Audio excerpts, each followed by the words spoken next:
성도 여러분 안녕하세요. 3월 13일 365일 말씀과 함께 시간입니다. 오늘은 룻기를 읽게 되는데요. 룻기는 1장에서 4장까지 4장으로 이루어져 있는데 먼저 룻기에 대해서 살펴보면 룻기의 저자는 사무엘이나 히스기야 혹은 다윗으로 추정하지만 정확하게 알 수는 없습니다. 룻기는 주전 1010년에서 970년 사이에 아마도 다윗 왕이 통치하던 시대에 기록된 것으로 보여집니다. 룻기의 기록 목적은 다윗 왕조의 계보를 보여주므로 그 배후에 하나님의 섭리가 있음을 보여주기 위해서입니다. 또한 이스라엘뿐만 아니라 하나님을 믿는 모든 자들에게 하나님의 은혜가 일려 있음을 밝혀주기 위해서입니다. 그리고 장차 인간의 죄값을 치르기 위해서 오실 메시아의 등장을 예표하기 위해서 룻기는 기록되었습니다. 룻기 1장은 룻기가 사사들이 치리하던 때 있었던 일이라는 말로 시작합니다. 흉년 때문에 유대 땅을 떠나 모압으로 내려간 엘리멜렉의 가정은 모압에서 두 아들이 모압 여인들과 결혼을 합니다. 그런데 남자들은 모두 죽고 시어머니와 며느리만 남게 되죠.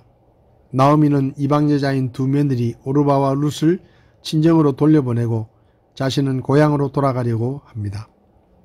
처음에는 두 며느리가 함께 나오미를 따르고자 하지만 계속되는 나오미의 권유에 오르바는 모압 땅에서 그대로 머뭅니다. 그러나 룻은 자신의 사상과 종교, 가족 모두를 버리고 시어머니 나오미를 따라 유대 땅으로 옵니다. 나오미와 룻은 마침내 고향 베들레헴에 도착하고 자신을 반기는 베들레헴 사람들에게 나오미는 자신을 마라라고 부르라고 합니다.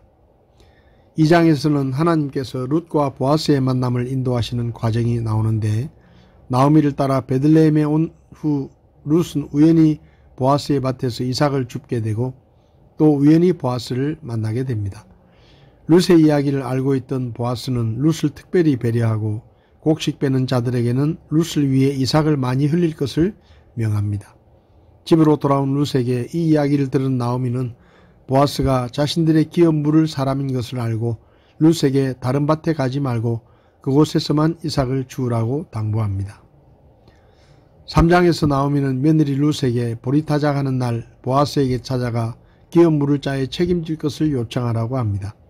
이에 룻은 나오미의 명령을 따라 옷을 단정히 하고 밤에 보아스의 발치 이불을 덮고 곁에 눕습니다.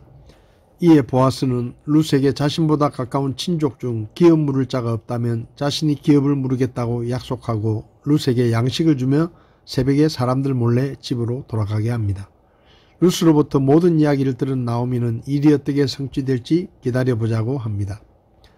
4장에서 보아스는 아침에 성문에 나갑니다. 당시 성문은 오늘날의 시청 또는 법정과 같은 역할을 했습니다. 장로들은 상거래나 계약이 이루어질 때 증인 역할을 했고 법적 소송 사건에서 판결을 내리기도 했습니다. 성문에서 만난 나오미의 기업을 물을 친족에게 기업 물을 책임을 수행할 것을 요구하고 만일 그가 거부하면 자신이 기업을 물을 것이라고 선언합니다. 친족은 자신의 기업에 손해가 있을까 하여 그 책임을 포기하고 신을 벗어 보아스에게 보여주므로 보아스가 나오미의 기업을 물을 책임을 지게 됩니다. 마침내 보아스는 룻과 결혼하고 오벳을 낳습니다. 18절부터는 룻과 보아스 사이에 낳은 자녀의 계보를 기록하며 마지막 절에서 오벳이 다윗의 할아버지임을 밝힙니다. 오늘 말씀에서 제 마음에 와닿은 말씀은 룻기 1장 16절의 말씀입니다. 룻이 이르되 나보고 어머니를 떠나며 어머니를 따르지 말고 돌아가라고 강권하지 마소서. 어머니께서 가시는 곳에 나도 가고 어머니께서 머무시는 곳에 나도 머물리이다. 어머니의 백성이 내 백성이 되고 어머니의 하나님이 내 하나님이 되시리니. 룻은 하나님을 잘 알지 못하는 이방 여인이었습니다. 그녀는 모압에 온 나오미의 아들과 결혼했지만 결혼한 지 얼마 되지 않아 남편이 죽었고 젊은 나이에 과부가 되었습니다. 그러나 룻은 남편과 두 아들까지 잃은 시어머니 나오미 곁을 떠나지 않았습니다. 시어머니 나오미는 고향으로 돌아가려 할 때 두 며느리에게 그들의 민족에게로 돌아가 새로운 인생을 살라고 했지만 다른 며느리인 오르바는 고향으로 돌아갔지만 룻은 어머니께서 가시는 곳에 나도 가고 어머니께서 머무시는 곳에 나도 머물리이다. 어머니의 백성이 내 백성이 되고 어머니의 하나님이 내 하나님이 되실 것이라고 말하며 나오미를 따라 유대 땅으로 왔습니다. 룻은 동족들을 버렸고 그동안 섬기던 신을 버리고 하나님을 믿는 것을 선택한 것입니다. 룻은 자신이 하는 행동은 모두 하나님을 믿는 믿음 때문이라는 것을 분명하게 고백했고 하나님께서는 우상을 버리고 하나님을 믿는 믿음을 선택한 룻을 복주셔서 보아스와 결혼하여 다윗의 할아버지인 오벳을 낳고 예수님의 족보에 그 이름이 기록되는 영광스러운 여인이 되게 하셨습니다. 룻은 이방 여인이었지만 하나님을 믿는 믿음을 선택하여 하나님의 역사에 귀하게 쓰임받는 삶을 살았습니다. 성도 여러분, 우리도 이방인이었습니다. 그러나 하나님께서 우리에게 은혜를 베푸시고 우리를 구원해 주셨습니다. 비록 우리가 가진 것이 적고 우리가 세상적으로 대단한 사람이 아닐지라도 우리가 하나님을 믿는 흔들리지 않는 믿음으로 선택하며 살아간다면 우리도 하나님 앞에 귀하게 쓰임받는 삶을 살 수 있습니다.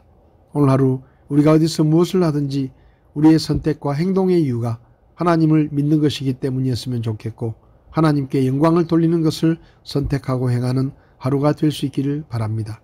저와 여러분들이 비록 이방인이지만 예수님을 믿고 구원을 받았으니 하나님의 말씀에 순종함으로 룻과 같이 하나님의 역사에 귀하게 쓰임받는 믿음의 삶을 살 수 있기를 바랍니다. 3월 13일 365일 말씀과 함께 오늘도 함께 해주셔서 감사합니다.